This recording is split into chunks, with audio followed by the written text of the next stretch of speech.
বিরতির পর স্বাগত। হয়তোবা শুনলে আপনারা একটু অবাক হবেন, কিন্তু হ্যাঁ, সত্যি এটাই হতে যাচ্ছে।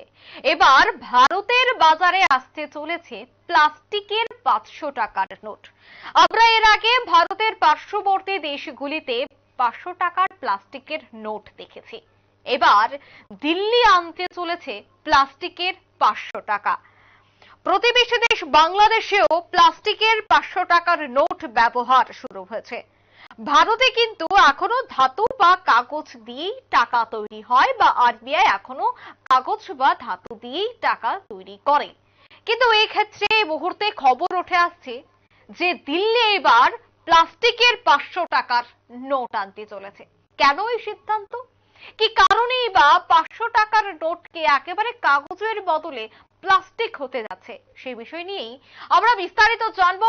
নিউজ রুম থেকে সরাসরি যুক্ত হয়ে যাচ্ছে নিউজ ভ্যানগার্ড প্রতিনিধি সুপ্রীতি মুখার্জি। সুপ্রীতি, এবার বাজারে 500 টাকার নোট প্লাস্টিকের আসতে চলেছে, দিল্লির এই সিদ্ধান্ত, এবং বাজারে আসলে মানে কেনই বা এই সিদ্ধান্ত, কি মনে হয়?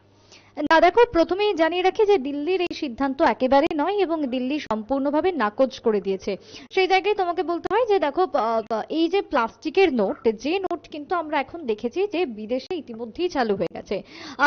একেবারে আমেরিকা থেকে শুরু করে ভিয়েতনাম থেকে শুরু করে বিভিন্ন দেশ বিদেশের একাধিক রাষ্ট্রে তা চালন করা হয়েছে, এখন চলছে রীতিমতো প্লাস্টিকের নোট চলছে। এবং শুধুমাত্র বিদেশের কথা নয়, আমাদের প্রতিবেশী দেশ বাংলাদেশেও প্লাস্টিকের নোট ব্যবহার করা হয় বা প্লাস্টিকের নোট চলে। সেই জায়গাতে দাঁড়িয়ে ভারতের ক্ষেত্রে যদি বলি, ভারত এখনো পর্যন্ত কাগজের নোটই ব্যবহার করছে, কিন্তু ভারতে এবার প্লাস্টিক নোট ব্যবহার বা প্লাস্টিকের প্রচলন সম্পর্কিত একটি তথ্য প্রকাশ করা হয়েছে। এবং মঙ্গলবার এই পুরো বিষয়টি সম্পূর্ণভাবে নাকচ করে দিয়েছে দিল্লি। বিশেষ করে দিল্লিতে কেন্দ্রীয় স্বরাষ্ট্র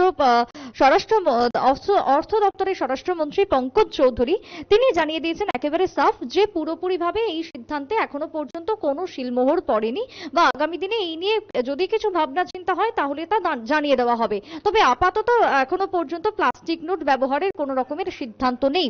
কিন্তু দেখো, কেন এই কথাটা উঠে আসলো যে প্লাস্টিকের নোট?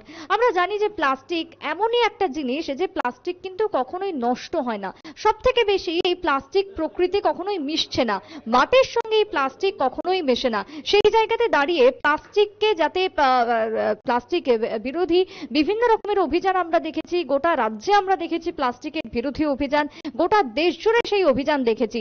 এবার এই নতুন পদক্ষেপ যে দেশ জুড়ে প্লাস্টিক বিরোধী অভিযানকে যাতে আরো জোরদার করা যায়, তার জন্য এই বিষয় যেখানে প্লাস্টিকের নোট ব্যবহার করা যাবে, এই বক্তব্য কার্যত প্রকাশ করা হয়েছে।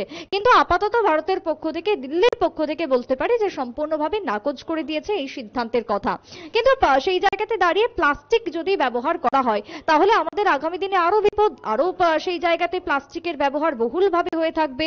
এবং প্লাস্টিকের কারণে যা যা সমস্যা বা ক্ষতি হয় পরিবেশের এবং এই প্রকৃতির বুকে, সেই ক্ষতি কিন্তু আরো দিনের পর দিন বাড়তে থাকবে। তাই সেই ক্ষতির কথা চিন্তা ভাবনা করে গোটা দেশ জুড়ে প্লাস্টিক বিরোধী অভিযান নেওয়া হয়েছে ইতিমধ্যে।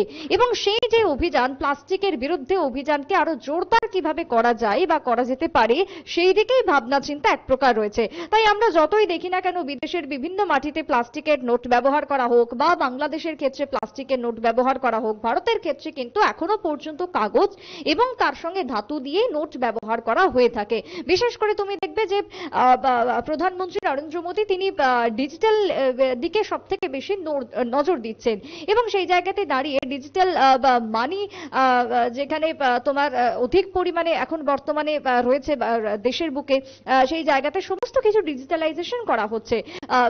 সেই জায়গাতে দাঁড়িয়ে মুদ্রার ক্ষেত্রেও যত আস্তে আস্তে এই নোট বাজার থেকে তুলে নেওয়া যায় এবং সেই জায়গাতে যত ডিজিটাল করা যায় সমস্ত মাধ্যমকে, তারই কিন্তু উদ্যোগ রয়েছে। তাতে করে কি হবে, একটা সুবিধা রয়েছে কি না, এই যে জাল করার যে প্রবণতা থাকে, এবং এই জাল প্রবণতা থেকেই কিন্তু একটা সময় নোটবন্দি দেখেছিলাম।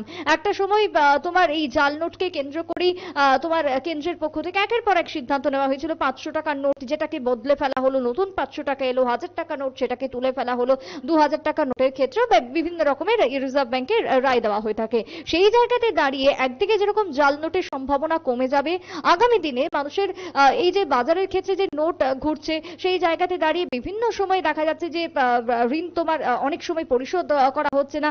এই যে ছোট ছোট সমস্যাগুলি রয়েছে সেগুলো কোথাও গিয়ে একটা উঠে যাবে। তাই সেই জায়গাতে দাঁড়িয়ে যদি সমস্ত কিছু ডিজিটালাইজেশন করা হয়, যদি সবটাই মানুষ একটা ইলেকট্রনিক্স মাধ্যমে অপারেট করে, তাহলে সেই জায়গাতে ফ্রড হওয়ার যে চান্সেসটা সেটা অনেকটাই কোথাও গিয়ে কম হবে। এই ভাবনা চিন্তা থেকেই কিন্তু দিল্লির পক্ষ থেকে সমস্ত রকমের পদক্ষেপ নেওয়া হয় টাকার ক্ষেত্রে বা নোটের ক্ষেত্রে। তবে আপাতত এই যে প্লাস্টিকের ক্ষেত্রে যে বিষয় উঠে আসছে, যে প্লাস্টিক নোট ভারতে চালু করার ক্ষেত্রে, সেই জায়গায় আপাতত সরকারের কোনো রকমের ব্যবস্থাপনা নেই এবং কোনো রকমের ভাবনা চিন্তাও নেই বলে জানাচ্ছে দিল্লি। অঙ্কিতা। একদমই ধন্যবাদ সুপ্রীতি। কাগজের বদলে প্লাস্টিকের 500 টাকার নোটের যে সম্ভাবনা, সেই সম্ভাবনাটা কিন্তু এই মুহূর্তে উড়িয়ে দেওয়া হয়েছে। দিল্লির পক্ষ থেকে বলা হয়েছে যে এই ধরনের কোনো সিদ্ধান্ত নেওয়া হয়নি। বর্তমানে কাগজের 500 টাকার নোট কিন্তু বাজারেই থাকছে। নিয়ে নিচ্ছে ছোট একটি বিজ্ঞাপন বিরতির সঙ্গে থাকুন।